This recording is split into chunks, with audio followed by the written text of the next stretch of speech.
There's too much happening all at the same time. You need to relax. Take a step back. Kaya ako nandito. I'd like to invite you to dinner. Unless nakakaistorbo ko. Of course not, Dennis. Ako nga nahihiya sa'yo eh. Kasi palagi ka nagbibigay ng oras sa akin. Tapos hindi ko naman nababalik yun sa'yo. So, is it a yes? Oo. Tama ka naman. Kailangan ko rin talaga mag-unwind.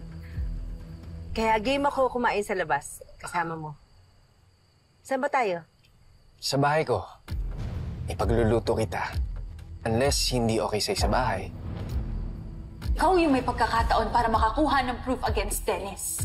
Gusto mo talaga makilala si Dennis? Don't just read their messages or their body language. Puntahan mo siya sa bahay niya. People are vulnerable pag nasa bahay nila. Doon lumalabas yung mga lihim. Yung mga bagay na hindi mo inaakala makikita mo. Okay. Okay naman. Bakit naman hindi magiging okay? Sige.